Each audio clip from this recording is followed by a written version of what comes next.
Mi nombre es Javier Tinoco, como muchos de ustedes me conocen, soy médico infectólogo de FAL y la idea era compartir algunos conceptos de neutropenia febril que a mí me parecieron relevantes de que manejen y sobre todo desde el punto de vista de enfermería, así que está como muy enfocado a eso. A ver si puedo pasar de diapo. Oh,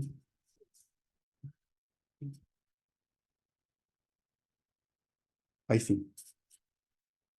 Bueno, hay dos cosas. Lo que voy a mostrar ahora, ojo que son definiciones de pacientes adultos, ya como la mayoría de ustedes trabajan atendiendo a pacientes adultos, me pareció que ese concepto debieran ustedes conocer. Existen como dos pilares, como dos condiciones para poder definir si el paciente está o no cursando con una neutropenia febril. Entonces, obviamente, la primera es el si está en una condición de neutropenia. Hay distintos niveles. Uno puede ver en la literatura neutropenia leve, cuando es menos de 1500 de recuento absoluto de neutrófilos, neutropenia moderada, si es menos de 1000, y el rango de neutropenia severa, que seguramente conocen, con un rango menos de 500, ya que es el valor de neutrófilos menor a eso, que le da al paciente un riesgo bastante alto de cursar con alguna infección, ¿ya? Y ojo que puede ser que el paciente cumpla esta condición de rango menos de 500, pero también podría ser una condición de un rango un poco mayor, menos de 1000, pero si se predice una caída del recuento absoluto de neutrófilos rápida en las siguientes 24 o 48 horas, que haga que caiga bajo este valor de 500, que lo pone en mucho mayor riesgo. Típico paciente, por ejemplo, post-quimioterapia, que uno sabe que en los siguientes días va a caer en una neutropenia severa, como les decía. ¿Ya? Entonces, si el paciente en una de estas condiciones además presenta fiebre, y fiebre no cualquier fiebre, sino de cierta magnitud, definida como una temperatura única axilar mayor o igual a 38, o al menos dos mediciones mayor a 38 con una separación de al menos una hora. Ojo que también, si uno revisa en la literatura, está el valor de 38,3, pero lo que le transmito acá es del Consenso Chileno de Neumonía, que maneja estos rangos de temperaturas, ¿ya? Y es importante también decirle, sincerar esto, de que en la FAL nosotros manejamos un umbral mucho más bajo, ¿ya? De lo que suele definirse una neutropenia febril en cuanto a la fiebre, ¿ya? Y ustedes ven, les ha tocado así en la práctica que muchas veces se gatilla todo el protocolo de neutropenia febril, los cultivos, los exámenes, el tratamiento antibiótico, con un valor de entre 7,5 igual o mayor. Acá hay otros dos conceptos importantes. Uno es el de neutropenia prolongada, que es cuando este rango menor a 500 se prolonga por más de una semana. Existe también en la literatura, puede buscar 1 o 2 semanas, pero creo que el consenso es más, ya más de una semana corresponde a una neutropenia prolongada, y lo que le pone al paciente en un riesgo bastante mayor de desarrollar, mientras más larga la neutropenia, mayor probabilidad de que desarrolle alguna infección, ya sea por bacterias, que es lo más común, lo más frecuente, pero también por agentes atípicos como los hongos. Mientras más dure, y también mientras más severa, más menor RAN tenga el paciente, también mayor probabilidad de que desarrolle alguna infección. Así existe este concepto de neutropenia profunda con un RAN menor a 100, o sea, una neutropenia severa en mucho mayor grado, que lo pone al paciente en mucho más alto riesgo de desarrollar una infección bacteriana o de hongos. Así que mientras más dure la neutropenia y mientras más profunda sea, más severa, incluso este RAN, muchas veces manejamos a los pacientes con RAN 0 por hartos días, existe un alto riesgo que en la evolución del paciente se desarrolle una infección de ese tipo, bacteriana, hongo o también viral. Como seguramente han asociado, la mayoría de pacientes que cursan neutropenia prolongada o profunda son pacientes de oncohematológicos, hematológicos porque son los pacientes que le dan las quimios de mayor intensidad, o pacientes post-trasplantes son los que generalmente cumplen estos criterios de una neutropenia profunda y prolongada. Es mucho menor verlo, o mucho menos frecuente verlo, en una quimioterapia de un cáncer de órganos sólidos. Bueno, como causa de neutropenia, también lo habrán reconocido en sus pacientes. Existe la neutropenia que es algunos días después de la quimioterapia. También los pacientes post-trasplante autólogo o halogénico, en este caso el autólogo tiende a ser mucho más acotado en días y el halogénico mucho más prolongado. Existen también muchos pacientes hematológicos, sobre todo, que cursan con leucemias agudas o también con un linfoma o mielodisplasia en forma avanzada, y que también pueden ya manejar de base un recuento absoluto de neutrófilos menor. Y ojo que a veces también en estas causas, estas que les pongo hematológicas, también puede ser que el paciente maneje valores de RAN mayores, pero uno sabe que ese RAN mayor de 500 o mayor de 1000 puede significar igual inmunosupresión, porque esos neutrófilos, estando la enfermedad tan activa, muchos de estos neutrófilos no son funcionantes. Es como una neutropenia funcional. Pese a tener el valor absoluto de RAN mayor a 500 o mayor a 1000, puede que esos neutrófilos en verdad no estén cumpliendo su función de inmunidad del paciente.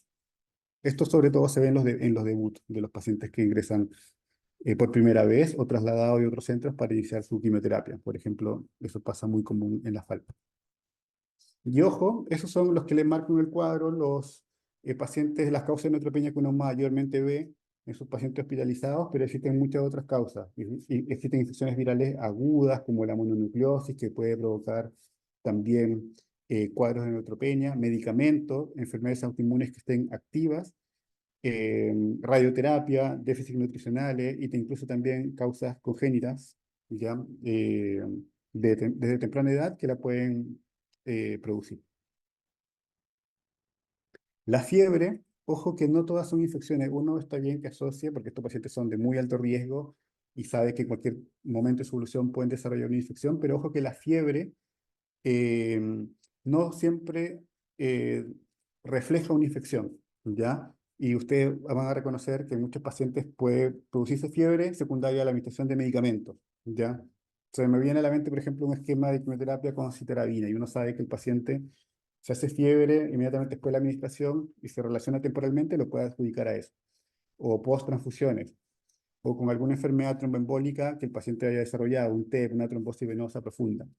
Hay pacientes con TPH halogénico que desarrollan esta condición, por ejemplo, la enfermedad Injerto versus Westped, que también pueden desarrollar por este motivo fiebre.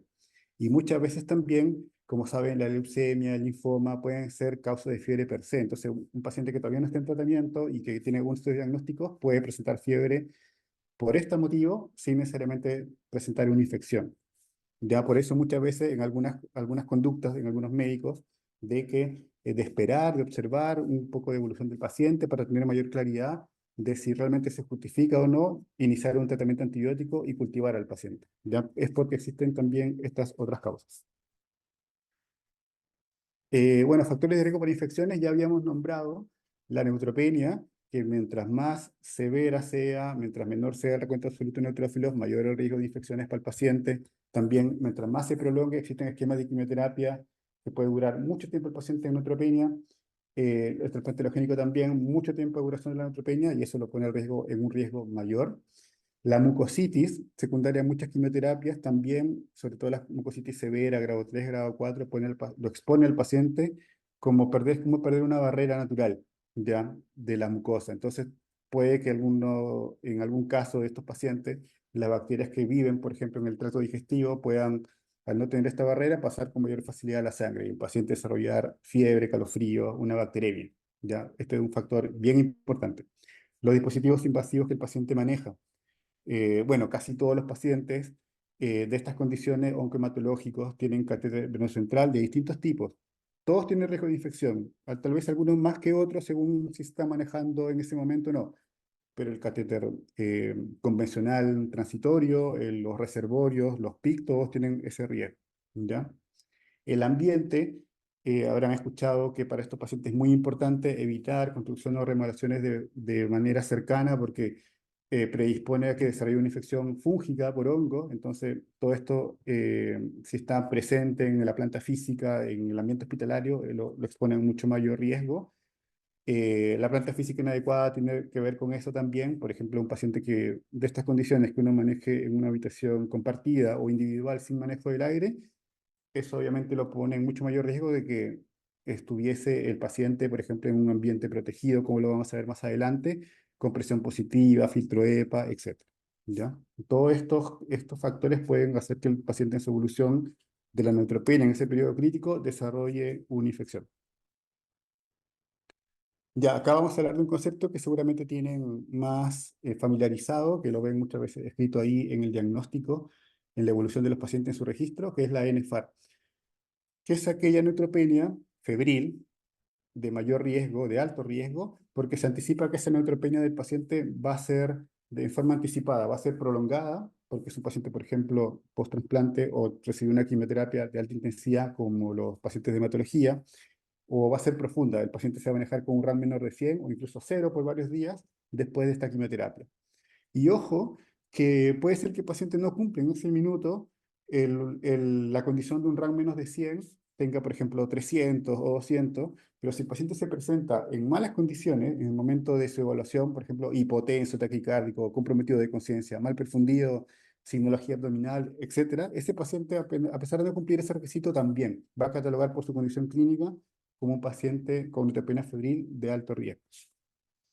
Estos pacientes NFAR, por definición, y eso lo pueden revisar en todas las guías chilenas o internacionales, se debe manejar en forma hospitalizada. El manejo tiene que ser hospitalizado porque necesitan monitorización, tratamiento endovenoso, exámenes. Entonces el manejo se complejiza. Entonces la recomendación es que estos pacientes se manejen hospitalizados siempre.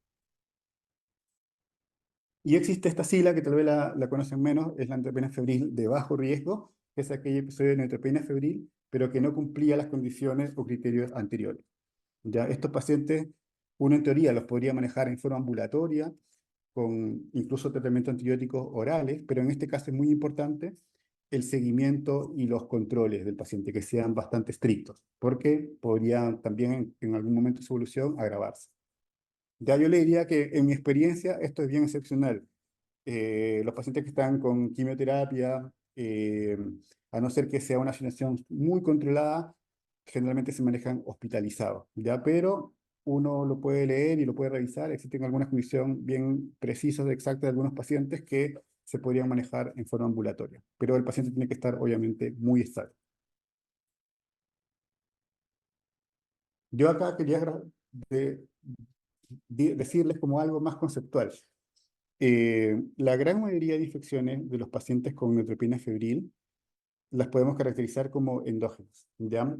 Porque su origen está dentro del paciente y en su mayoría, en su gran mayoría, corresponden a bacterias del tracto digestivo, del tracto gastrointestinal. Puede ser alto, bajo también, el colon, recto, pero recuerden que estos pacientes se están manejando en estos días de la neutropenia con bajas defensas, muchos de ellos tienen mucositis y existe este riesgo latente de que algunas de estas bacterias que normalmente están en nuestra flora habitual pasen a la sangre, pasen a un tejido estéril, a un órgano estéril y provocar infección. Entonces, le diría que en una gran mayoría la fuente de infecciones de los pacientes neutropénicos febriles son del propio tracto digestivo del paciente y como recordarán, el tipo de bacterias que viven en esta localización son bacilos gram negativos.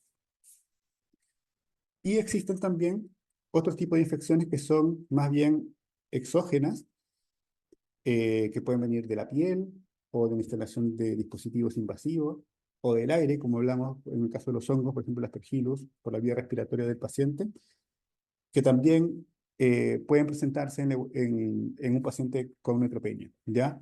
Pero yo diría que en comparación a los bacilos gram negativos, suelen ser en menor frecuencia, ¿ya?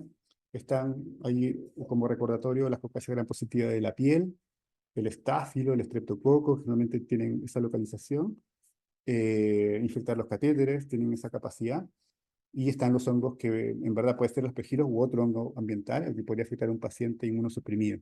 Cosas que a un paciente inmunocompetente no nos afectarían, para un paciente inmunosuprimido sí lo puede hacer. Ya, esta es una revisión chilena, pero ya de hace algunos años, del Hospital de Clínico de la Católica, que intentó caracterizar como 150 o 150 episodios, 154 episodios de neutropenia febril en pacientes tanto de hematología o oncohematológicos como con quimioterapia de órganos sólidos, ¿ya? Y en esta revisión, como no siempre se logra encontrar la causa de la neutropenia febril, eso es muy importante decir. Hay como un 20-30% de todos los episodios de neutropenia febril en que uno logra encontrar algún cultivo positivo, algún hemocultivo positivo como principal muestra clínica. Pero como ustedes mismos se darán cuenta, muchos de los episodios de neutropenia febril quedan sin un diagnóstico microbiológico. Pueden quedar solo con un diagnóstico clínico por la sintomatología, por la sintomatología del paciente, por ejemplo, si tiene síntomas respiratorios, foco respiratorio, foco digestivo por síntomas abdominales, diarrea, no sé, foco gastrointestinal, o tiene una celulitis, queda como foco de piel. También podrían quedar muchos como foco desconocido, pero les digo que la minoría de los casos de episodios de neutropenia febril terminan uno aislando alguna bacteria. Bueno, pero acá en estos casos que se lograron documentar en cultivos positivos del paciente, ven que la mayoría corresponde a un foco clínico gastrointestinal y en los agentes más frecuentes aparecen los que yo les mencionaba, los gram negativos, como Escherichia coli, que seguramente están familiarizados con esta bacteria, la Klebsiella pneumoniae, la Pseudomonas aeruginosa, todo eso corresponden a bacilos gram negativos, que les decía, el principal origen es el tracto digestivo del paciente. Y en mucho menor proporción aparecen las caucasias gram positivas, que yo decía que podrían afectar la piel y mucosa, los catéteres, como los estafilococos, como los streptococos. Y ahí ponía los 5 con mayor frecuencia de esta revisión. Esta misma revisión se hizo algunos años después del mismo hospital de la Católica, pero incluyó también pacientes del Hospital Sotero del Río y caracterizó 130 casos de episodios de neutropenia febril de pacientes oncohematológicos, creo que en 2 años, ¿ya? Y se vio que en este caso era al revés. La proporción de caucasia gram positiva pasó a ser mayor que los bacilos gram negativos. Y este fenómeno puede pasar algunas veces cuando en hospitales de mayor complejidad, en países más desarrollados, se ve que puede haber un predominio de las caucasias gram positivas por sobre los gram negativos que históricamente han sido como los reportados con mayor frecuencia en los pacientes neutropénicos febriles. Y esto pasó después, 2014, 5 años después, en la revisión de la Católica y el Hospital Sotero del Río. Este gráfico, acá yo les tengo que eh, sincerar que quería un gráfico que reflejara cómo evolucionaba el riesgo de infección por bacterias u hongos en el transcurso de una neutropenia, de un paciente con neutropenia y de los virus, eh, pero no logré encontrar un gráfico que pudiera reflejar ese concepto, ¿ya? Pero acá con ayuda de la inteligencia artificial les puedo mostrar de que existe un riesgo inicial y transversal durante todo el episodio de neutropenia, como le mencionaba, de bacilos gram negativos, ya que es la línea roja, que es más bien permanente durante todo el periodo de neutropenia.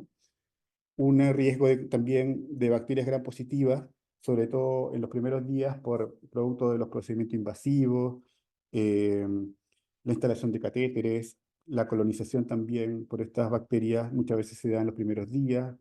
Entonces puede haber una mayor frecuencia de bacterias gram positivas en los primeros días del paciente con neutropenia en relación a la atención y los procedimientos. Y como ven, ya pasados los 5 días o una semana, si la neutropenia se prolonga un poco más, que es la línea verde, se ve que existe un mayor riesgo ya en forma significativa de infecciones por hongos, ¿ya? Entonces les tocará ver muchos pacientes que inicialmente parten de un esquema antibiótico exclusivamente antibacteriano, pero en el transcurso de su evolución, si es que la neutropenia se prolonga y la fiebre se prolonga, muchas veces tenemos que iniciar tratamiento antifúngico, pensando en que el paciente podría tener una infección por hongo. Obviamente uno igual le pide todos los exámenes para poder identificar qué hongo es, poder confirmarlo todo, pero muchas veces se inicia en forma empírica. Y como ven, la importancia de infecciones por virus y de parásitos en este setting de los neutropénicos febriles es mucho menor. Ya, esto es información de la FAL. Eh, por lo menos el nuevo equipo de infectología, cuando recién llegamos, hicimos el intento de poder un poco caracterizar cómo nuestra epidemiología en cuanto a los agentes que tenemos más frecuentes en la neutropenia febril de los pacientes que atendemos, ¿ya? Entonces acá se ve la información de 2 años de episodios de neutropenia febril con hemocultivos positivos, que le decía que es no todos los episodios de neutropenia febril, sino un porcentaje como el 20-30%, ¿ya? Pero los que se pudieron documentar con cultivos positivos ven que existe prácticamente un empate entre bacilos gram negativos y caucasia gram positiva, 51-48, ¿ya? Ojo que el total de episodios no grafica siempre el total de bacilos gram negativos y caucasia gram positiva, como ven es 48 acá en 2021 y hay 25 gram negativos, 25 caucasia gram positivas, porque el paciente puede tener más de un agente en un episodio, ¿ya? Pero ven que en este caso existe igualdad entre los dos grandes grupos estos de bacterias. En los gram negativos ven que existe una gran cantidad de pacientes con infección por Escherichia coli, otros por Klebsiella, en menor proporción y en menor proporción Pseudomonas, ¿ya? Eh, Eso, pero en este caso se ve de que entre coli y Klebsiella toman el 74% de estas infecciones. Acá yo no los puse, solo les puse el dato exacto. Existe una proporción de estas coli y Klebsiella que son BLE, que significa que producen beta-lactamasa de espestre expandido, lo que impide que uno utilice cefalosporinas como ceftriaxona, que es tan común para tratar a estos pacientes. Ya no los podemos tratar un paciente con una de estas enterobacterias BLE con cefalosporinas como ceftriaxona porque son resistentes. Entonces uno obliga a usar antibióticos de mayor espectro. Y bueno, la pseudomonas, que es un agente también muy importante en los pacientes inmunosuprimidos como los pacientes neutropénicos, solo un 14%. Entonces, acá en nuestra conclusión de esos años, 2021-2022, fue que teníamos predominio de enterobacterias por sobre la pseudomonas y un porcentaje no menor importante de enterobacterias productoras de BLE, cuando uno tomaba el análisis de estas coli Klebsiella que tenemos en mayoría en FAL. Y esto también me pareció interesante mostrarles que era como el análisis de las cocasas gram positivas. Yo le decía que eh, históricamente han sido reportadas en menor proporción, en algunos centros puede presentarse en mayor número, en mayor frecuencia, y del total de cocasa gram positiva que nosotros encontramos en los pacientes con neutropenia febril, con hemocultivos positivos, vimos que muchas de ellas terminaban interpretándose como colonización de los catéteres o como contaminación por la toma de hemocultivos, los periféricos, y solo un 15% del total de estos aislados los terminábamos asumiendo como infección, como una ITS-CBC. Entonces, por ejemplo, no parecía un grupo clínicamente importante para nosotros. Es por eso que, por ejemplo, no utilizamos vancomicina en el esquema antibiótico inicial de los pacientes, porque vemos que la proporción de infecciones todavía por cocasa gram positiva sigue siendo muy baja. Y ojo que no todas las cocas gram positivas son estafilococo. Había mencionado que existen otras cocas gram positivas como estreptococo, enterococo, de foco orales o digestivos que también se reportan, pero en menor proporción. Bueno, ahora vamos a hablar un poco del manejo de la NFAR, que ustedes lo harán, estoy casi seguro, en forma intuitiva, casi espontánea, pero ojo que este paciente que está inmunosuprimido tiene la particularidad que muchos de estos cuadros febriles por equibacteria puede presentarse de una forma mucho más severa, mucho más grave que que el de un paciente inmunocompetente, ¿ya? Este paciente puede caer rápidamente en sepsis, ¿ya? Y ser su cuadro de mucho mayor duración, puede ser un poco más refractario a los tratamientos, porque no cuenta con el pilar de la inmunidad, ¿ya? Entonces esto puede ser bastante grave desde un inicio. Entonces lo uno que primero hace de forma espontánea es ver al paciente cómo se ve sus signos vitales, chequea el control de temperatura, ve si satura bien, ve cómo está su perfusión clínica, cómo está desde el punto de vista de conciencia o si hubo un deterioro también en su mecánica respiratoria.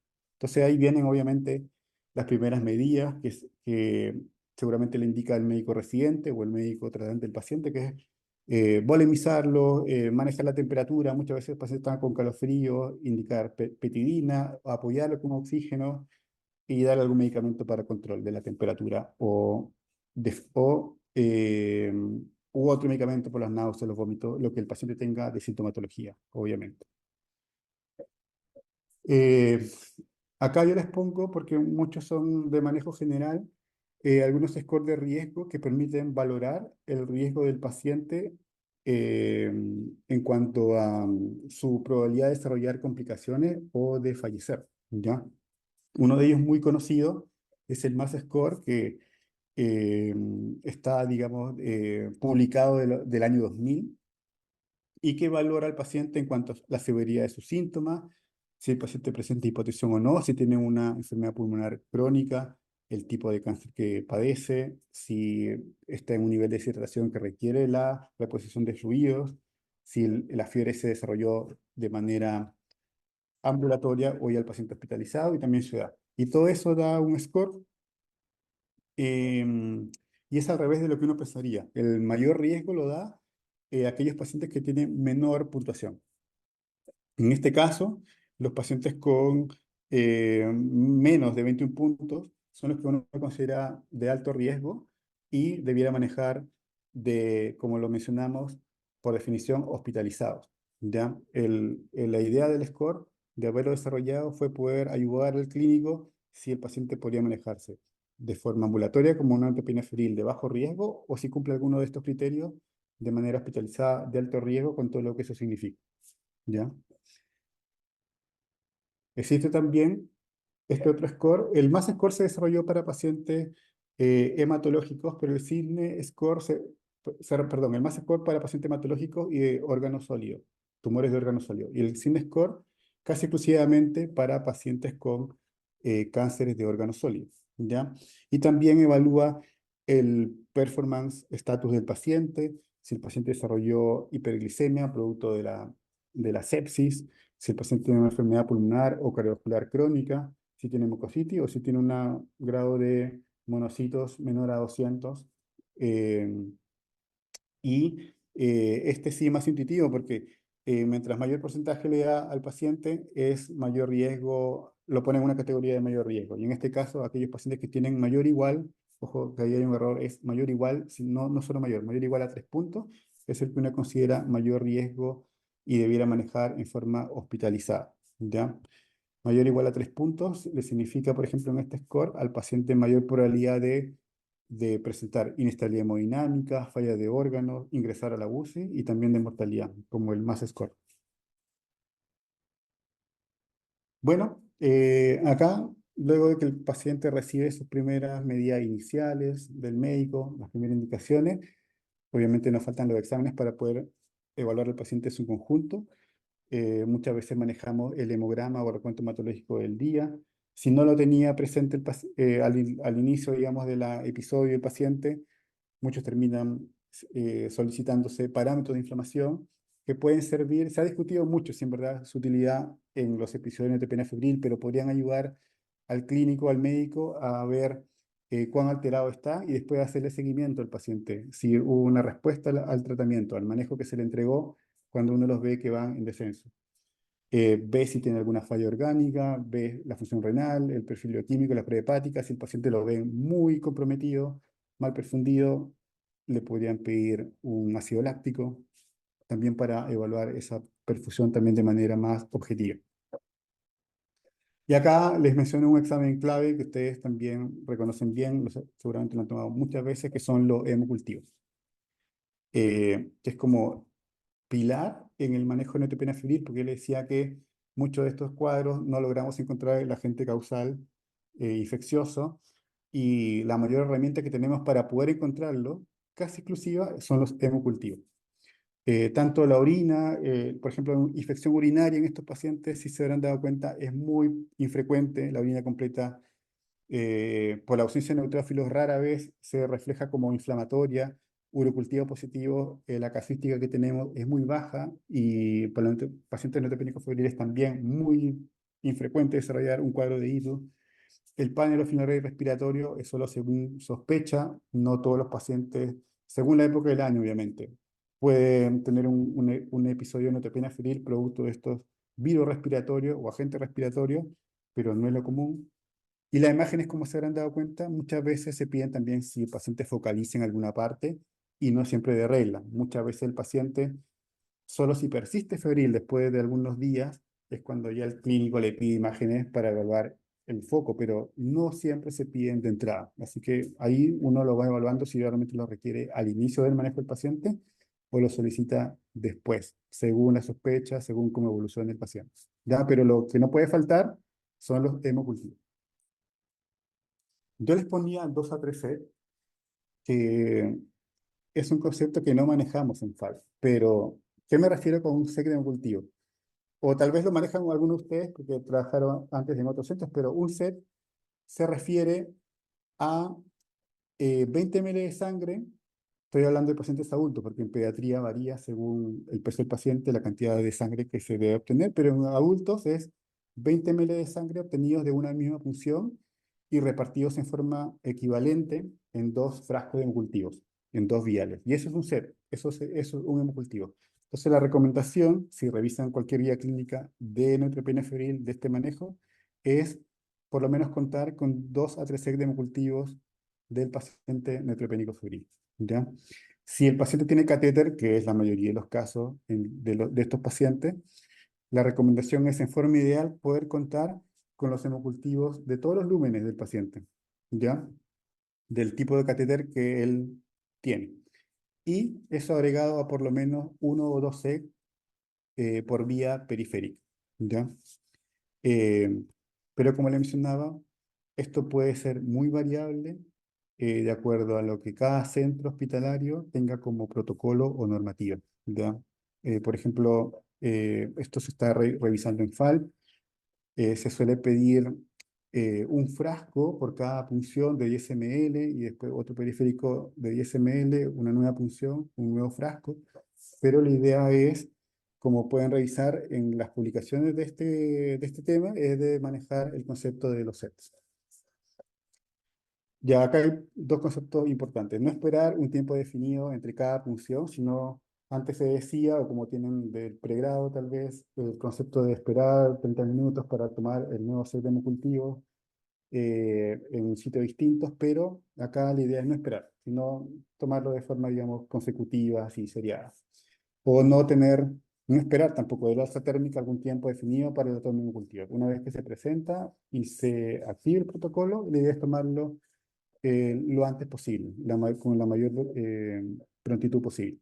¿Ya? De modo que luego de tomado los hemocultivos no se retrase el inicio del tratamiento antibiótico. ¿Ya? Y otro concepto muy importante que siempre hablamos con laboratorio y siempre nos piden reforzar es que la idea es que los frascos de hemocultivos manejen el mismo volumen, porque eso puede alterar el resultado de los hemocultivos en cuanto a su tiempo de positividad. ¿Ya? Es muy importante tomar igual volumen en los hemocultivos que se toma, en cada frasco de hemocultivo que se toma del paciente, tanto desde el catéter como hemocultivos periféricos. ¿Por qué?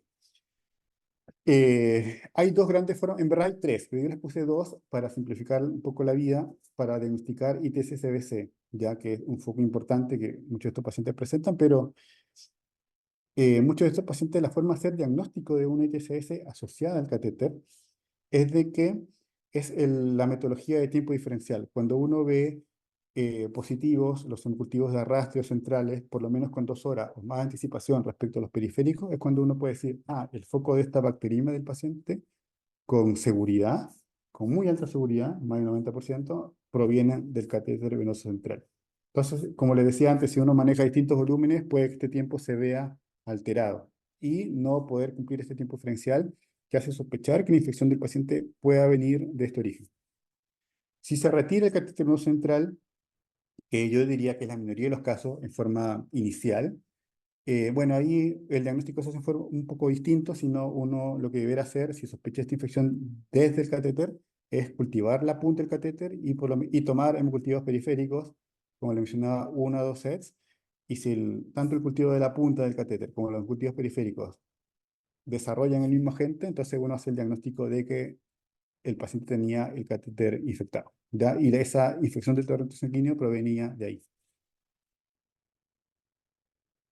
Acá, bueno, yo les ponía acá para que como conocimiento sepan cuando el clínico decide retirar el catéter o debiera retirar el catéter en forma inmediata, inicial, cuando el paciente está en sus primeros horas de fiebre, es cuando evidentemente el sitio de inserción tiene signos de infección. ¿Ya? Ahí es indicación de poder retirarlo lo más pronto posible.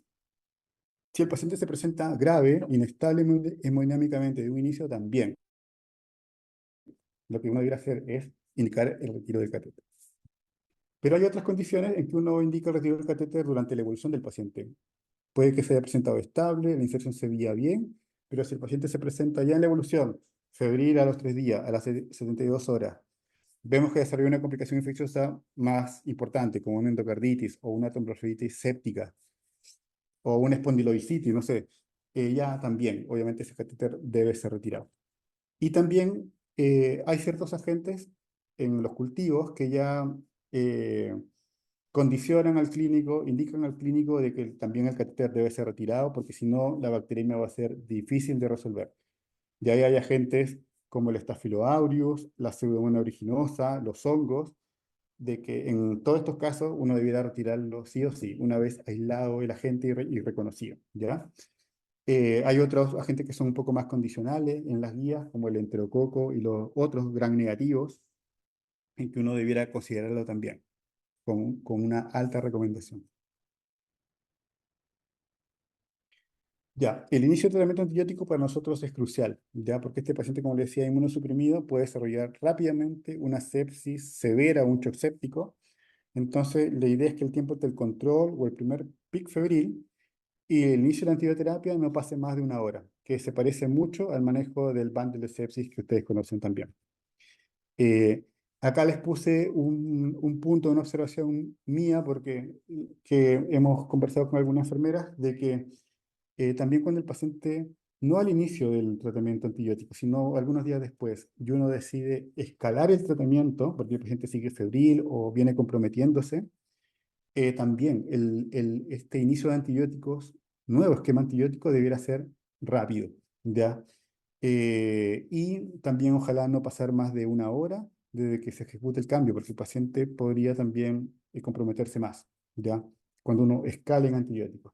Es distinto cuando el paciente ya respondió, está estable, dejó de hacer fiebre por 24 horas, sus parámetros van disminuyendo. Cuando uno ajusta el tratamiento, en ese caso, ahí no hay ningún problema en que lo programen, en que lo dejen ya, lo va a pasar pasar el mediodía, lo va a dejar para las 4 de la tarde o 6 de la tarde, eso no hay ningún problema, pero es cuando uno escala en que sí necesitamos de que este cambio de esquema antibiótico sea también precoz. El tratamiento antibiótico empírico tiene algunos pilares, el de la neutropenia febril, que le voy a mencionar a continuación. Como le mencionaba, debe estar enfocado a los agentes principales que causan infección en estos pacientes, que son las bacterias, los bacilos gram negativos, que su principal origen, como mencionamos también, es gastrointestinal. Debieran tener como concepto también antibióticos empíricos, eh, cobertura contra pseudomonas, porque es un agente muy importante en los pacientes inmunosuprimidos y los pacientes neutropénicos, ¿ya? Que yo le mencionaba que acá en FAL es poco porcentaje, pero en otros centros es muy importante. Y existe también un dilema histórico de los médicos si es eh, más beneficioso para el paciente tratar al paciente con monoterapia, con un solo antibiótico o de forma combinada, ¿ya? Y así ha habido estudios clínicos a favor y en contra de esto, pero todo parece indicar que bastaría para el manejo de los pacientes y sería igual a una terapia combinada manejarlo con un antibiótico. ¿Ya? Eso si uno hace como un resumen de toda la literatura que se dispone. ¿Ya? Bueno, el esquema en FAL no tiene esos conceptos como ven exactamente. ¿Ya? Tiene dos antibióticos, que es ertapenem y amikacina, en esas dosis que salen ahí reflejadas.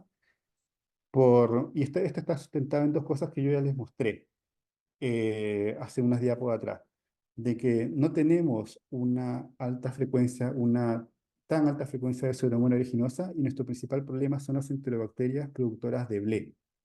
Y es por eso, como uno sabe, el manejo de las mayoría de las guías lo que recomiendan como opción uno para una infección grave por BLE son los carbapenémicos. Entonces, es por este motivo que el esquema antibiótico de la FAL tiene uno de estos agentes, estos carbapenémicos, y el elegido por su simplicidad en la administración, y es el que menos también produce presión selectiva, o sea, resistencia antimicrobiana como efecto colateral, si se utiliza en forma masiva, es el ertapenem. Entonces, lo que sustenta que tengamos ertapenem en el esquema es nuestra predominancia de BLE, es por eso. Y se adicionó amicacina, se mantiene amicacina todavía, porque si en algún momento tenemos un aislamiento de un agente más resistente, o por ejemplo una pseudomonas aeruginosa, que yo le decía que tenemos en menor proporción, la amicacina podría tener ese efecto contra estos agentes, un poco más resistente, o una pseudomonas que no tenemos en toda frecuencia, pero si es que lo tuviésemos, la amicacina estaría el rol de cubrir, ¿ya? Y eso fue el motivo por el cual manejamos este esquema antibiótico. Antes teníamos otro que era en base a tazonam, pero de acuerdo a la premisa de Blake se eligió esto, desde mitad del año 2023. Acá yo les ponía a la derecha todo lo que uno podría utilizar como parte del inicio de esquema antibiótico empírico de un paciente neutropénico febril, cumpliendo esos conceptos de cobertura gram negativo, cobertura antiseudomónica, y así está también en las guías nombradas. Y pueden ver en muchos otros centros a colegas suyos de que el esquema es muy diferente. Puede ser ceftazidima, cefepime, piperacilina, tazobactam, que es el tazonam, otros carbapenémicos como imipenem o meropenem, asociado o no a la micacina, como aminoglicosio. Entonces, el esquema siempre debe ser enfocado, eso como concepto, como mensaje, de acuerdo a la realidad epidemiológica del centro donde se atienden esos pacientes. ¿Ya? Eso es un mensaje importante. No pueden ver, como verán, en el mismo esquema eh, eh, para distintos centros hospitalarios, porque todos manejan realidades epidemiológicas diferentes. Bueno, ojo que estas dosis pueden variar, ahí les pongo ahí en algunas consideraciones que uno tiene. Uno siempre evalúa para las dosis la función renal, ve también qué albúmina maneja el paciente. Por ejemplo, el ertapenem muchas veces lo doble dosificamos a cada 12 horas si es que el paciente tiene albúmina baja. Revisamos también la profilaxis que venía recibiendo el paciente. Por ejemplo, si venía recibiendo quinolonas, levofloxacino, se suspende una vez iniciado el tratamiento antibiótico del esquema de NEFAR. Como también se han dado cuenta, en el caso de la micacina podemos controlar niveles y el nivel que controlamos con mayor frecuencia es el decaimiento, que se mide a las 8 horas de administrado, terminar la infusión de la micacina, para ver si el paciente puede recibir rápidamente una nueva dosis. Y finalmente, el tratamiento final del paciente con el que va a terminar su tratamiento va a depender de lo que uno encuentre en los cultivos. Obviamente, si encuentra una bacteria multisensible, va a ajustar un antibiótico específico en el estudio de sensibilidad a lo que se encontró en los cultivos del paciente y lo va a ajustar el tratamiento al antibiótico más simple. ¿Ya? La duración también va a depender del foco clínico que terminó diagnosticándose en el paciente o del tipo de agente que se encontró. Y muy importante según cómo evolucione. Muchas veces nos preguntan el primer día, ya, ¿y este tratamiento antibiótico cuántos días? 5, 7 o 10 días, pero siempre la duración va a estar sujeta a cómo respondió el paciente. Si respondió rápido, probablemente sí, se va a poder dejar un tratamiento antibiótico más acortado. Si se demoró en responder, puede que necesite una semana o más de tratamiento antibiótico para poder consolidar su recuperación. Entonces, la duración siempre depende de la respuesta, como decimos, y del tipo de agente, del tipo clínico que terminó encontrándose en el paciente también. ¿Ya? Eh, Eso. Y ahora vamos a pasar como a otra parte de la presentación, que es sobre algunas medidas más bien de prevención, ¿ya? Eh, en este caso, bueno, son conceptos que ustedes manejan muy bien, incluso mejor que los médicos, que son las precauciones estándar, que en este caso aplican a todos los pacientes y en forma muy crucial para este tipo de pacientes, la higiene de manos, que vamos a hablar a continuación, y también saben que muchos de estos pacientes tienen precauciones adicionales y eso como concepto son para pacientes seleccionados, ¿ya? Estas precauciones adicionales pueden ser adicionales al estándar, obviamente. Contacto, gotitas, eh, precaución respiratoria o aérea, que es cuando uno maneja la mascarilla N95, ¿no es cierto? Eso lo diferencia de las gotitas. Eh, y esos son para pacientes que en teoría uno selecciona. No son para todos, sino ve a los pacientes que tienen algún agente transmisible o epidemiológicamente importante y se las indica. La higiene de manos quería como reforzarles de que es la medida más importante para evitar transmitir infecciones, ¿ya? En este caso, infecciones asociadas a atención de salud como parte de las precauciones estándar. Las precauciones estándar son mucho más, pero la higiene de manos en este caso pasa a ser crucial. Por mucho tiempo, la higiene de manos del paciente con neutropénico, ya en un ambiente protegido, que vamos a ver a continuación, se recomendaba con jabón antiséptico, pero ahora se ha visto que puede ser esto, jabón neutro o antiséptico, o incluso alcohol gel, y ser igual de eficiente. Y esto, como concepto también, ¿Es antes del contacto con el paciente o antes con el contacto con el entorno del paciente? Entonces, una vez que uno entra a la habitación, también debe asegurar que eso se cumpla siempre, ¿ya? No significa que uno entre y diga, no voy a tocar nada y voy a entrar sin higienizarme las manos, porque eso no es correcto, ¿ya? Uno puede tocar algo por accidente o porque el paciente le pide pasarle algo y, y, y lo más probable es que lo haga inmediatamente y no practique la higiene de mano antes. Y eso ya pone en riesgo al paciente y a los pacientes siguientes que uno va a atender. Ya, y esto es una recomendación A1. A1 significa que es una recomendación fuerte y tiene un nivel de evidencia que está fundamentado por revisiones sistemáticas, ensayos clínicos, todo eso. Por eso es la medida de atención más importante. Sigue siendo en estos pacientes también.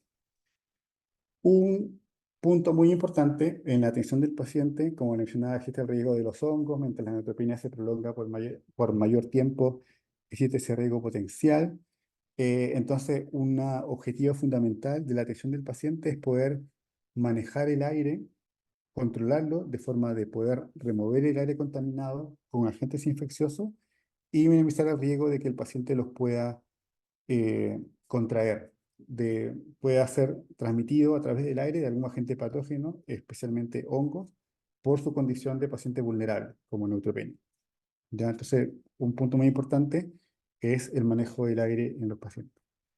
Como ven acá, en distintos estos de publicaciones bien de hace muchos años se sabe de que los hongos están en forma ubicua, ya bien ampliada en distintas áreas del ambiente hospitalario, no solo fuera, sino también interiormente. Y uno puede ver acá que puede ver eh, desarrollo de pacientes, si uno lo mide de forma activa en el aire, de hongos patógenos, como el Aspergillus, acá ponen el ejemplo de otros hongos, Penicillium, Cladosporium, Rhizopus, etcétera, que es el mucor, en servicios clínicos, en pabellones quirúrgicos, cuarto de operaciones, también en centros ambulatorios, ya, de atención del paciente, laboratorio, y todos estos hongos están presentes. Si uno no maneja el aire, ya están ahí en forma permanente. Al paciente inmunocompetente no va a significarle ningún riesgo, pero a este paciente con quimioterapia y neutropénico o trasplantado, sí, un riesgo muy importante. Esto también es para graficar lo mismo. eh, Recuentos de Aspergillus en un hospital, también ven que se ve de forma significativa en unidades de trasplante de pacientes adultos, pediátricos, servicios clínicos, unidades de cuidados intensivos, lobby del hospital y cualquier otra parte indoor dentro del hospital o también fuera. Obviamente fuera en mucho mayor cuantía, ¿no es cierto? Pero están presentes en todas partes. Esto habrán escuchado también que los pacientes manejan, ya sea en los ambientes protegidos que tenemos en FAL o muchas veces de manera portátil, pero un punto muy importante para poder minimizar el riesgo de un agente patógeno en el aire es el uso de filtros de alta eficiencia. Ya existen en los sistemas de ventilación o en nuestros dispositivos portátiles filtros de muy alta eficiencia, ya que permiten filtrar a los microorganismos, partículas muy pequeñas, casi en un 99,9% del total de partículas que están en el aire. Y estas filtros de alta eficiencia, la importancia que tienen es que pueden filtrar partículas tan pequeñas que pueden filtrar una gran cantidad de agentes infecciosos por su tamaño tan pequeño. Y así como que puede limpiar el aire de hongos, virus, bacterias, ni hablar de polen o esporas, que son partículas de mayor tamaño, pero lo que hace finalmente el filtro de eficiencia es poder filtrar al nivel de algunos de estos agentes patógenos que están presentes en el aire. Bueno, hay otros tipos de filtros, no solo están los filtros de alta eficiencia, sino hay prefiltros, filtros más finos, que también eh, filtran gran cantidad de partículas, e incluso pueden hacer de que el filtro EPA, al filtrar otras partículas previamente, hacen que prolonguen su vida útil, no se saturen tan precozmente. Así que también son importantes, pero el que protege frente a los agentes infecciosos es este filtro más fino de alta eficiencia que uno puede tener en los sistemas de ventilación o de forma portátil. Y esos son los filtros EPAS. Bueno, Yo les había hablado, creo que ya les mencioné, del ambiente protegido, que es un concepto que es eh, el ambiente en forma completa en que uno debiera atender a estos pacientes y minimizar su riesgo de infecciones por hongos que pueda haber en el aire, ¿ya? Un punto importante es el filtro EPA, que se lo mencioné, pero no es el único, ¿ya? ¿Qué significa un ambiente protegido? La forma en que uno, en forma ideal, debiera atender a los pacientes son los pacientes con pieza individual, con esclusa. La esclusa pasa a ser un punto muy importante porque la esclusa evita que uno, por ejemplo, que una vez abre la puerta de la pieza del paciente de su habitación, pierda, por ejemplo, presión positiva que tiene esta habitación, o también es un punto crucial para utilizar, por ejemplo, los elementos de protección personal, ¿ya? No todos, obviamente, los centros lo disponen, pero esa es la forma ideal en que uno debiera manejar a estos pacientes de más alto riesgo. Pieza individual con esclusa, y estos componentes que les pongo ahí, de presión positiva, filtro EPA, recambios de aire mayor a 12 por hora, es en el que de forma ideal estos pacientes deben ser atendidos. Con todos estos componentes, pieza individual, esclusa, presión positiva, recambios de aire más de 12 por hora y filtro EPA. ¿Ya? Como se darán cuenta, esto es uno, por lo menos en Chile, acá dispone de forma muy limitada. Ni hablar cuando uno va a hospitales públicos, estos también no son de la planta física habitual de estos centros y solo lo disponen algunas clínicas y también de forma muy limitada.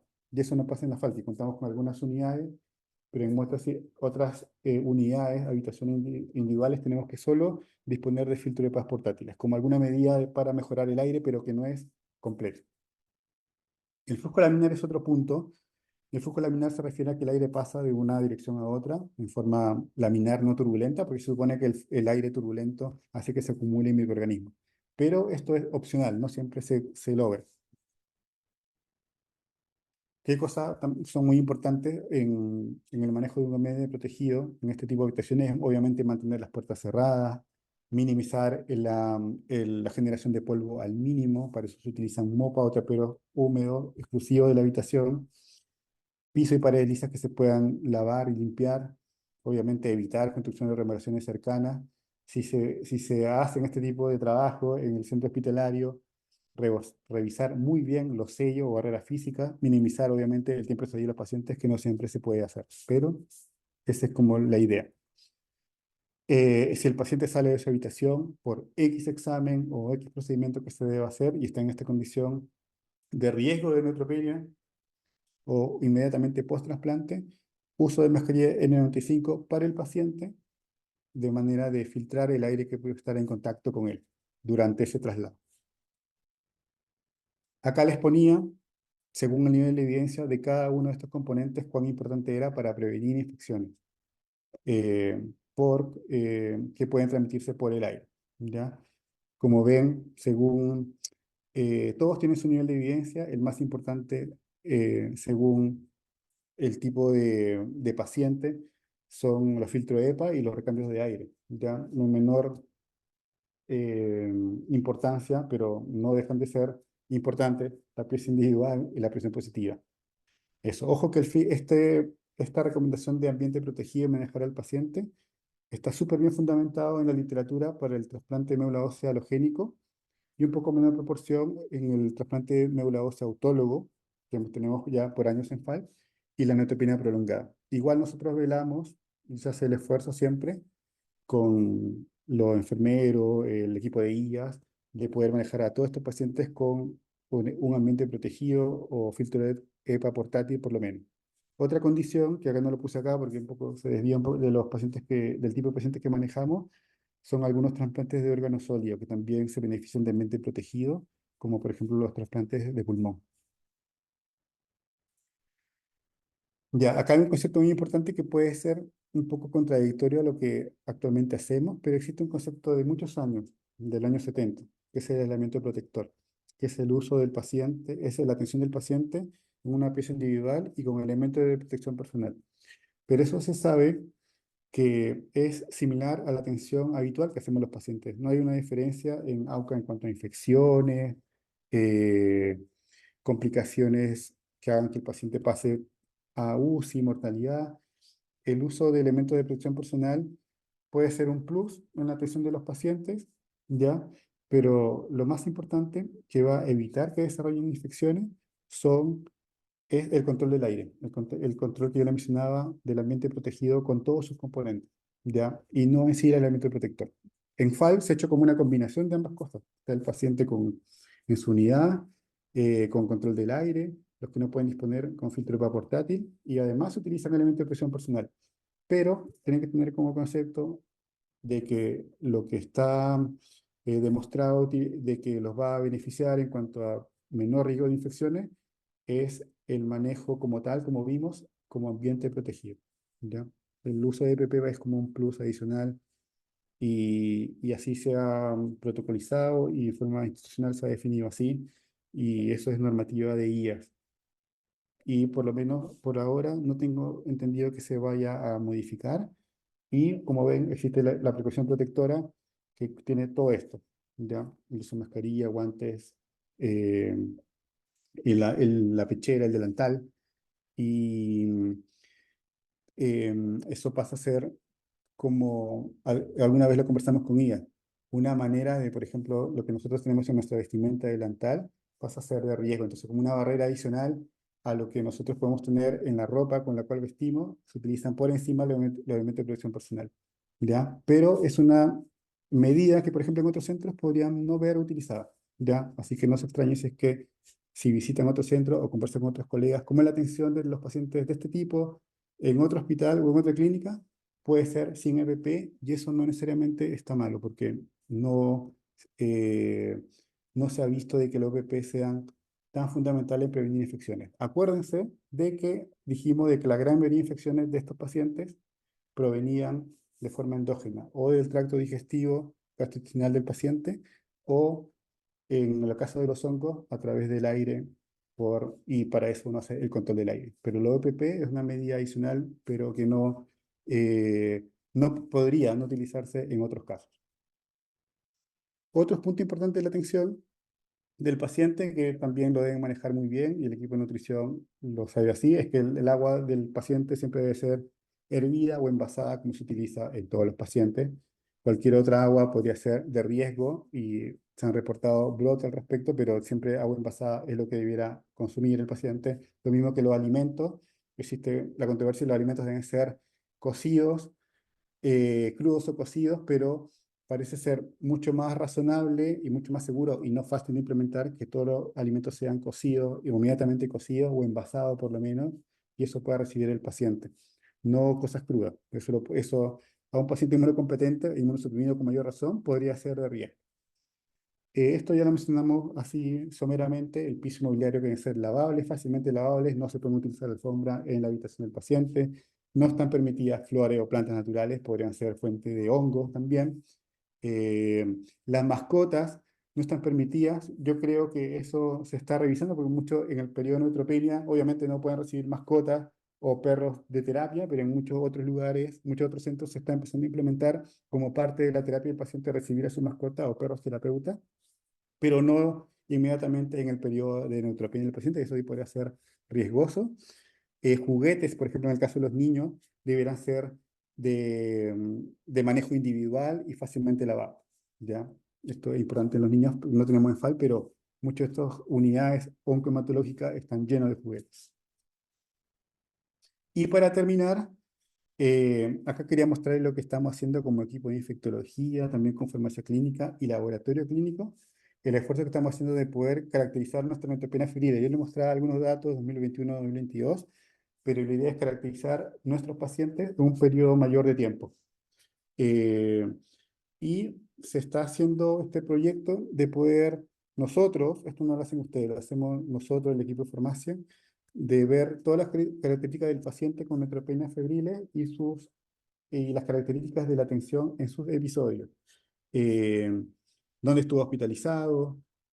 No, bueno, los datos generales, nombre, edad, RUT, el sexo, el tipo de diagnóstico que maneja, la quimioterapia que recibió, cuánto duró su episodio de neutropenia en total, qué rank manejaba al inicio de la neutropenia febril, si tenía algún dispositivo invasivo. Eso yo les pongo acá como ejemplo, porque recopilan mucha mayor cantidad de datos de estos pacientes, ¿ya? Esta es solo una parte de los formularios que nosotros estamos empezando a completar. Acá, en otra parte, tratamos de recopilar información microbiológica, si se encontró alguna causa bacteriana, fúngica o viral, si se logró documentar microbiológicamente que son los casos que tuvimos algún cultivo positivo, o solo clínicamente por los síntomas del paciente, o finalmente no se puede encontrar la causa de la fiebre, ¿ya? Se pone qué tipo de bacteria era la que el paciente presentó, el agente identificado y los genes de resistencia. Y estamos tratando también de caracterizar en cuanto a los resultados, cómo le va a los pacientes en cuanto a su día de hospitalización, cuántos días terminan quedándose hospitalizados en FAL, en qué unidad, si ingresó UPC o no, si falleció o no finalmente, y si nosotros le pudimos dar un tratamiento antibiótico inicial con buena cobertura a lo que finalmente encontramos en sus cultivos, ¿ya? Eso como medidas de si lo estamos atendiendo de forma adecuada. Y existe una parte también de este proyecto que ya recapitula los casos de neutropenia febril en forma prospectiva desde el año pasado en adelante, en el cual hemos creado algunos indicadores que también son parte de la ruta clínica de los pacientes con NFAR, de cómo los atendemos. Y acá pasa a ser parte esencial el equipo de enfermería, porque eh, estamos tratando de registrar si de forma correcta, como le mencionaba en los conceptos, estamos pudiendo cumplir que desde el inicio de la fiebre a la toma de cultivos no pase más de una hora. Lo mismo desde el primer control de fiebre hasta el inicio de la terapia antibiótica empírica se cumpla el tiempo de por lo menos una hora o menos desde que se pudo el paciente activar el protocolo, eh, y también un indicador ya más nuestro de que si lo estamos viendo en su totalidad por el equipo de infectología, por lo menos a las 48 o 72 horas, ¿ya? Entonces acá lo que quería transmitir es de que en este trabajo que estamos realizando es parte esencial de que estén registrando tanto el pic de la fiebre, la toma de hemocultivos, como el inicio de la terapia antibiótica, lo están registrando de manera precisa, fidedigna, ¿ya? De forma que nosotros realmente podamos tener la seguridad de que estamos atendiendo a los pacientes conforme están hechas las recomendaciones para el manejo de los pacientes con neutropenia febril de alto riesgo y podemos cumplir los hemocultivos, la hora, el inicio del tratamiento antibiótico. Y hemos visto ahí con el equipo de farmacia que llenan estos formularios de que muchas veces eh, en la totalidad los contamos, pero muchas veces hay algunas divergencias entre la fecha, entre la toma de cultivo, la fecha y la hora, y el inicio de la terapia antimicrobiana. Entonces acá les quería pedir de que pasa a ser muy importante para nosotros para poder medir esta calidad de atención de estos pacientes, su registro en la ficha clínica, ¿ya? Eso, muchas gracias por la atención. Voy a dejar de compartir por si quieren hacer preguntas. ¿Cuál era el Muchas chat también? gracias, muchas gracias, Javier. Muy interesante. Ya hay preguntas, no sé si tú las puedes ver, pero le vamos a dar la pasada a Juan Camilo y después a Jocelyn Larenas, ¿ya? Ya, perfecto. Hola doctor, muchas gracias por Hola. su presentación. Una consulta. En una paciente mastectomizada es versus riesgo-beneficio funcionar el brazo para un hemocultivo si hay extracción de ganglios. ¿Me escucha No, bien? sí, se escucha bien. Sí. Y la otra Sí, pregunta es que cuando se hace un escalamiento de antibióticos, entre ese escalamiento se hace un nuevo hemocultivo para sospechar, por ejemplo, de una sobreinfección. perfecto. Ya, muy bien. Buenas preguntas. Eh, bueno, en el caso de que el paciente tenga una contraindicación para tomar una muestra de hemocultivo desde un brazo, obviamente se busca otra ubicación o se queda con un SEC nomás o un hemocultivo. Pero la idea no es perjudicar, no es cumplir el protocolo a rajatabla, sino eh, se hace el esfuerzo de poder contar con 12 cultivos, con la mayoría de pacientes lo hacemos, pero si no se puede, se queda con una localización de un hemocultivo periférico. También vamos a contar si el paciente tiene catéter con un cultivo de arrastre seguramente. Y eso también es un hemo más. Así que no es como obligatorio y no es recomendable puncionar, obviamente, en el caso del paciente que decía puncionar para un hemocultivo. Y la Ah, otra doctor, pregunta, otra cosa, perdón. dime. Tenemos muchas veces catéteres que no refluyen. ¿Qué hacemos en ese caso? Sí, ¿Hay que sacarlo y tomar cultivo de punta inmediatamente o se no, queda ahí, solamente con el cultivo de un solo brazo? ahí depende. Si el paciente no tiene una clara sospecha de infección por catéter, uno puede quedarse solo con hemocultivos periféricos, pero si el paciente, como vimos, tiene una sospecha alta de ITS-CBC y que ese puede ser el origen del cuadro febril, sí, y el paciente, ni hablar si se presenta grave, ahí sí es recomendarlo retirarlo y tomar hemocultivos periféricos y de esa manera poder hacer eh, ver si cumple criterios diagnósticos con el cultivo de punta positivo y los cultivos periféricos. Pero no siempre es así, o sea, no siempre que refluya uno lo debe retirar, no es así. Puede ser que algunos lúmenes refluyan y otros no también, y el médico te va a decir, mejor mantengámoslo, ¿ya? Eso como en general, ya no siempre el que no refluye va a terminar siendo retirado, pero si el paciente se presenta grave, es mejor retirarlo y tomaremos periférico y con eso tratar de hacer el diagnóstico.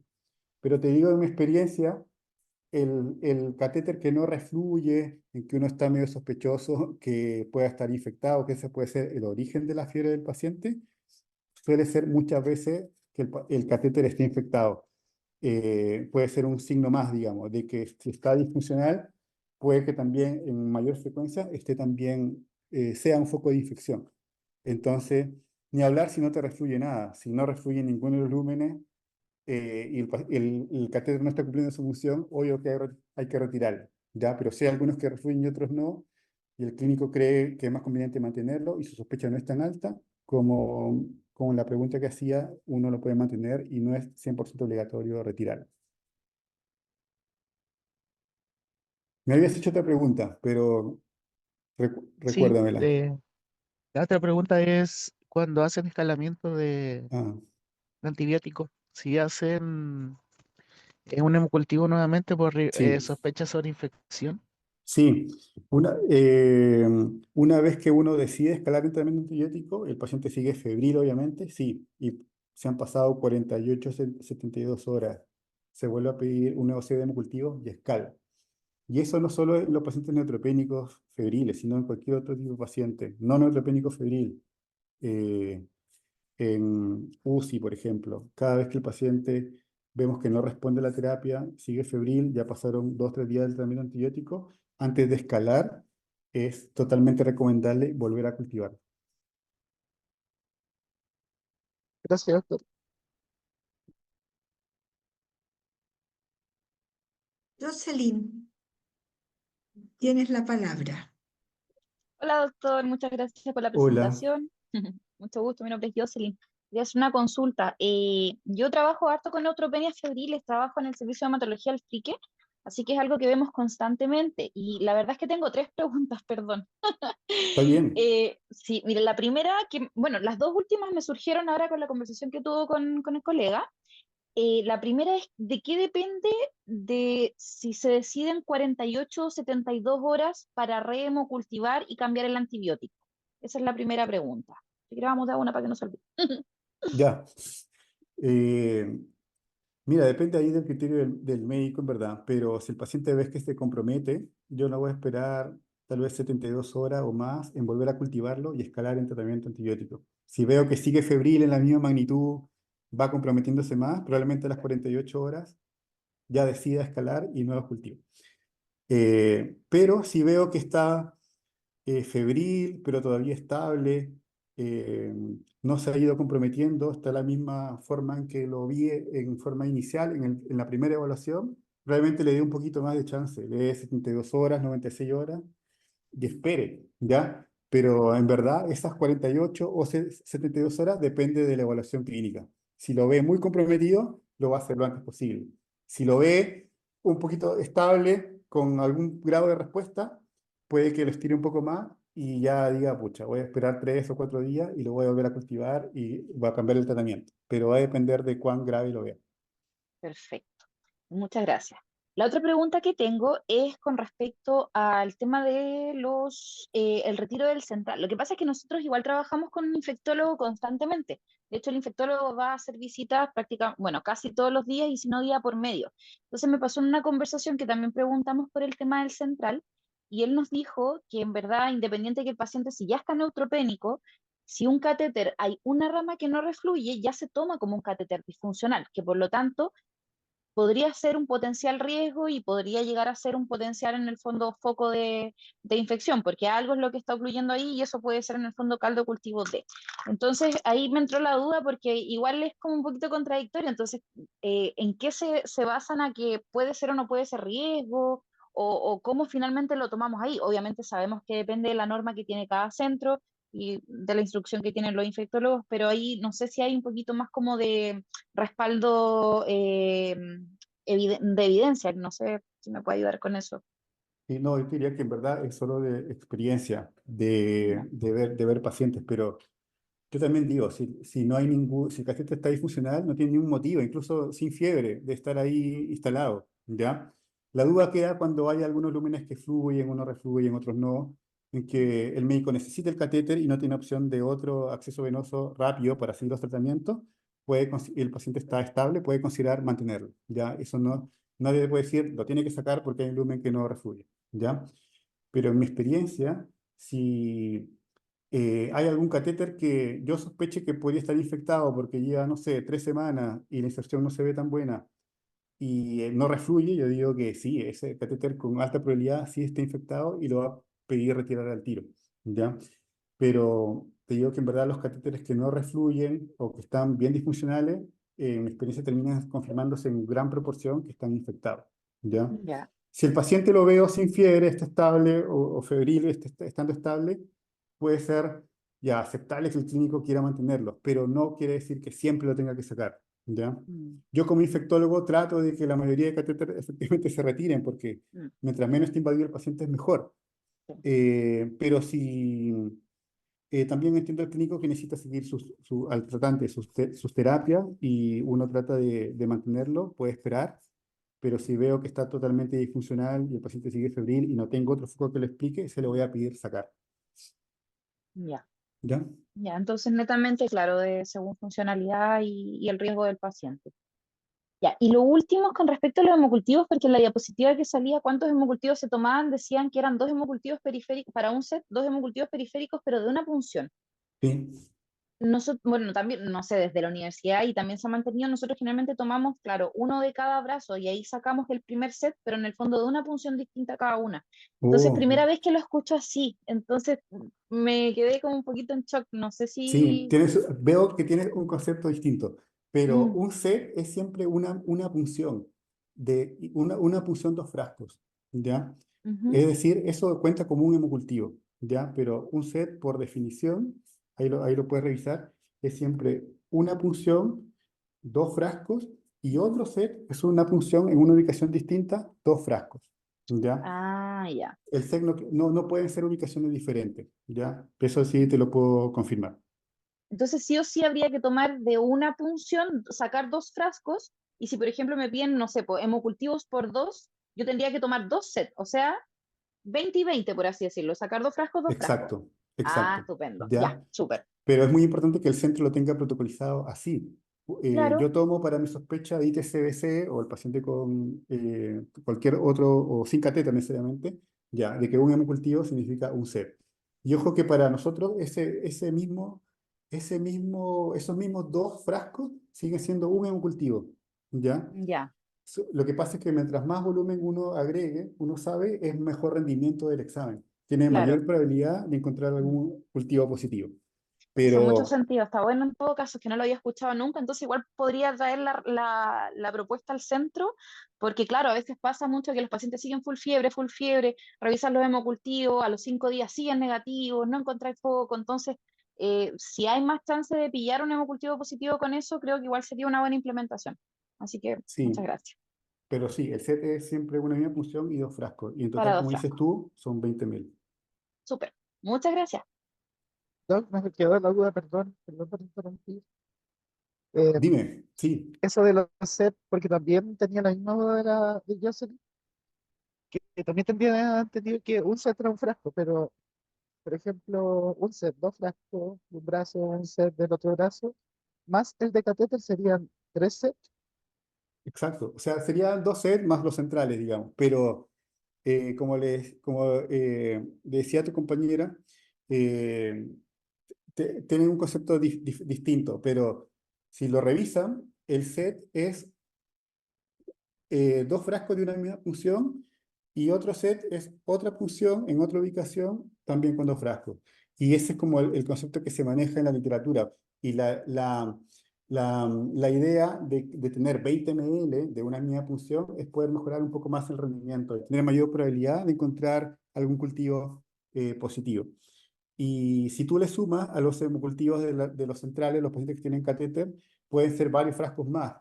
No sé, por reservorio, un frasco, los PIC 2 o 3, los trilúmenes 3 frascos de los centrales o pentalumen 5 frascos. Siempre lo ideal va a ser cultivar todos los lúmenes, ¿ya? Pero ojo que muchos centros pueden decir, mira, yo no quiero manejar tantos frascos hemocultivos, me quedo con un set, y voy a cultivar los dos lúmenes de mayor uso del central, ¿ya? Y lo tienen protocolizado así y no está mal. Entonces, todo va a depender.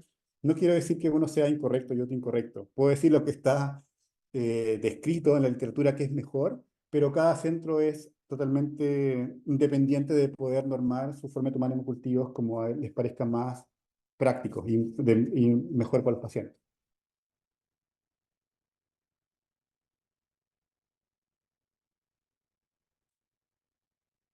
Eso.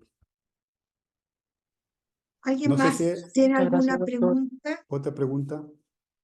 No sé si alguien más, a ver, estoy mirando.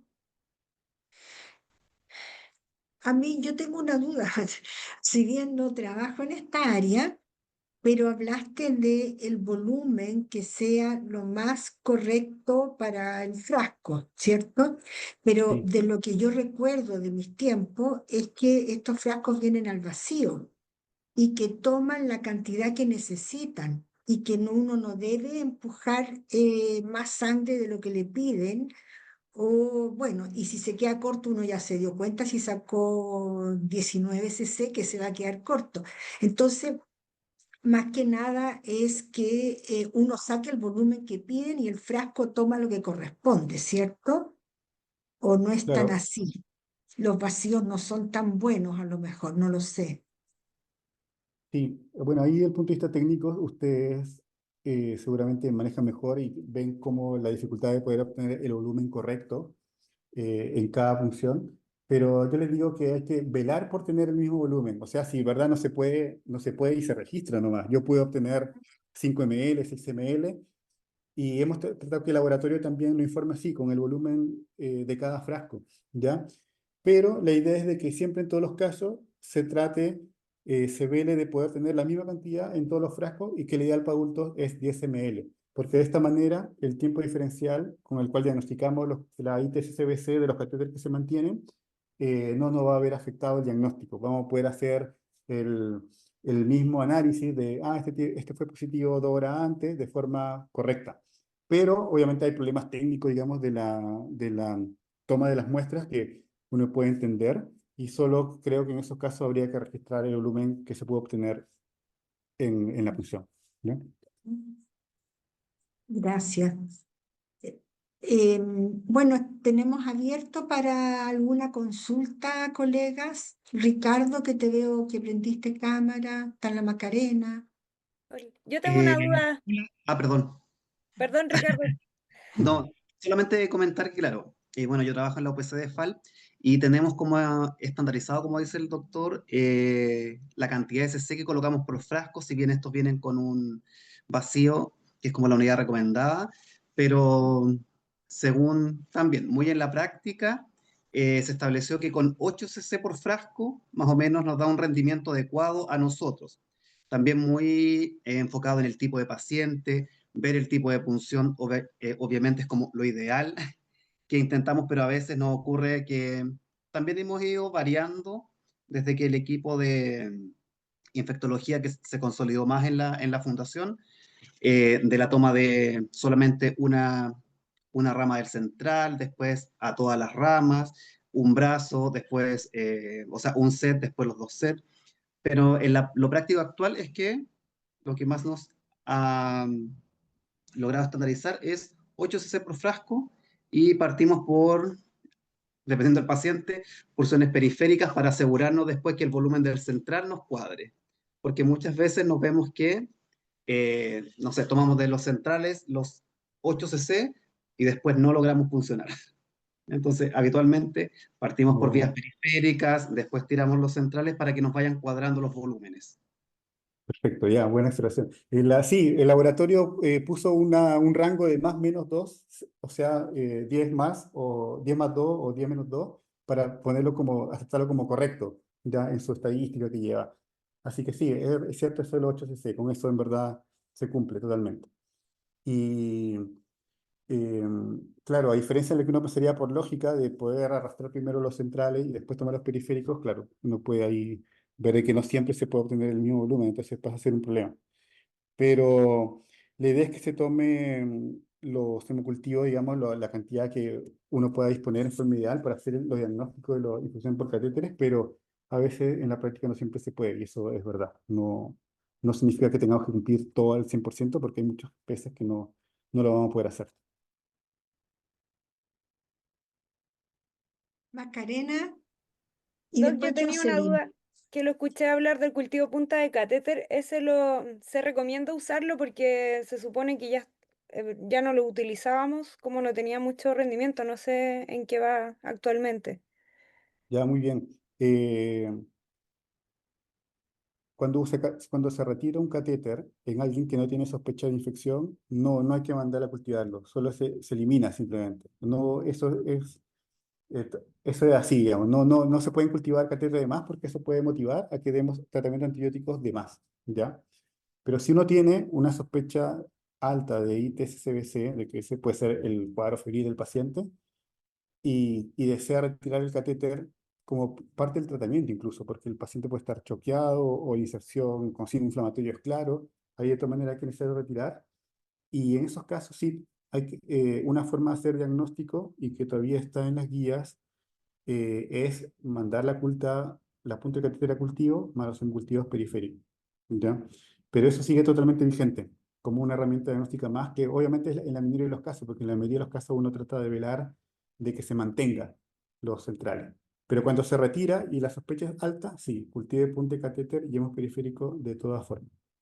No mandar cualquier catéter, no mandar así a alguien que no tenga sospecha, no tenga fiebre, nada, solo porque terminó su indicación. No, eso no se manda. Doc, y otra duda, ¿el retiro del catéter lo indican solo cuando el criterio de ITS es clínico?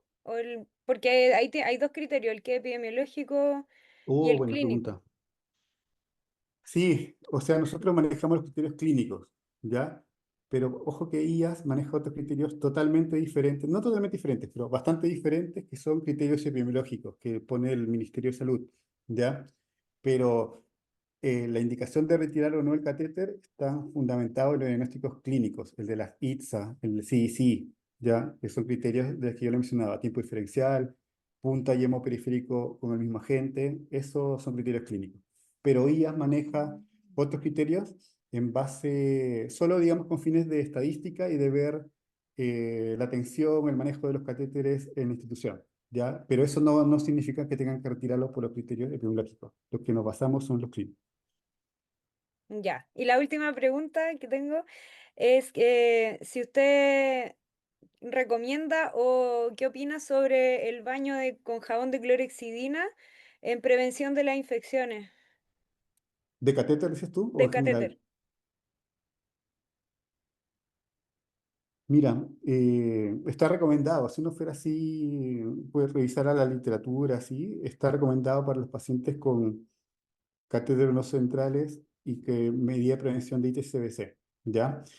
Eh, a veces en otros centros como que se hace eh, como una selección de aquellos pacientes que pueden tener más riesgo de desarrollar una ITS-CBC, por ejemplo, que tienen un catéter más de 2 semanas, si están inmunosuprimidos, eh, si tienen mal acceso venoso también se trata de cuidar ese catéter que no se infecte, pero una forma de evitarlo y que incluso están en los bundles es el baño de clorexidina diario.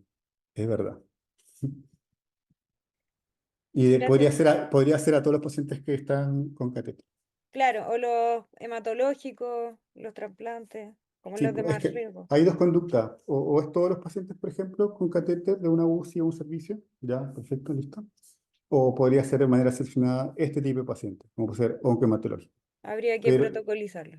habría que protocolizarlo, si es para todo o solo seleccionado. Pero de que previene infección y TCCBC, sí, es cierto. Ya, gracias, Doc.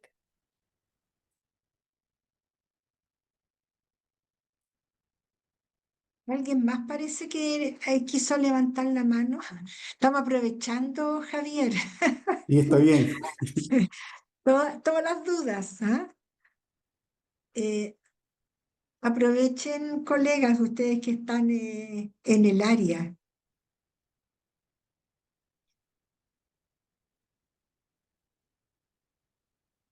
También si les ocurre después más consultas, pueden, bueno, si manejan mi correo así, pues pueden igual escribir y ahí responder algunas dudas, pero...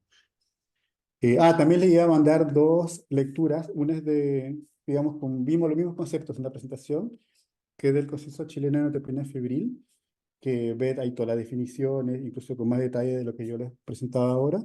Y la otra es del ambiente protegido, que también es de la revista Chilena de Infectología, que también ve los mismos conceptos del qué es un ambiente protegido completo, eh, la importancia, digamos, de qué cosa es exactamente lo que previene. También le voy a mandar eso a Isabel, esos dos artículos, si quieren revisar también. Perfecto, ni un problema. Y Jocelyn también ahora, como trabaja justo en el área, es la que más Sí, pregunta casi, ¿ah? sí, es que tengo una duda, pero no quiero, es que no quiero que sea como una pregunta tonta, pero dicen que no hay preguntas tontas. Entonces, lo que pasa es que el tema del hemocultivo de arrastre de catéter, no hace mucho, lo que pasa es que, claro, cuando a mí me hicieron la inducción hace muchos años, me enseñaron que no, que se saca, igual que cuando uno toma el examen, se saca primero una cantidad, se elimina y luego se saca el examen. Pero resulta que en el hemocultivo no es así, pues tú sacas la primera muestra y esa es la que se va a cultivo. Quiero saber, uno, si es que concuerdan con eso, porque nosotros lo tenemos así por norma, y lo otro que me pasa y me genera un poquito de dificultad es que hay muchas veces que el catéter no se puede estar como un poquito tapado, tú necesitas pasarle primero un flash de suero y luego para poder hacerlo refluir, por así decirlo. Entonces, ¿qué pasa con esa necesidad? O sea, si yo tengo que, o sea, para poder sacar el de arrastre, solamente lo saco si es que el catéter me refluye automáticamente o no hay problema o no influye en la interpretación del examen si es que yo tengo que pasar un poquito de suero para poder hacerlo refluir y obtener la muestra. Eso, gracias. Sí, yo diría que uno trata siempre de tomar lo que directamente trata de obtener, así, en la primera, ¿ya? Pero, claro, la idea es no manipular, obviamente, restringir la menor cantidad de manipulaciones posibles del catéter y no infundir ningún suero adicional. No creo que termine eh, termine perjudicando el rendimiento del examen, en verdad, ¿ya? Porque si tiene un ETCBC, va a terminar finalmente o apareciendo en un cultivo de arrastre o en los periféricos. Eso seguro, seguro, ¿ya? Pero sí, claro, me causa un poco de, eh, como de, eh, como aprehensión de que se tenga que primero infundir algo a través de los lúmenes que pueden estar con alguna infección y ser en verdad más perjudicial solo por el hecho de tener el examen para el paciente. ¿Ya? Así que yo Claro, sí me trataría pasa de... lo mismo, por eso como que ¿Mm? me hizo el ruido ahí, Sí, por eso sobre te todo con pregunto. un catéter que uno sospecha infección. Me Mm, daría así como mucha claro, aprensión. Pero te digo que en realidad el rendimiento del examen no debería verse afectado porque en algunos de los cultivos de los otros lúmenes o de los periféricos va a verse reflejado, ¿ya? Es raro que uno diagnostique un SBC solo con un cultivo positivo. Como mostramos en los mm, criterios, uno generalmente tiene más de uno, ya, ¿ya? gracias.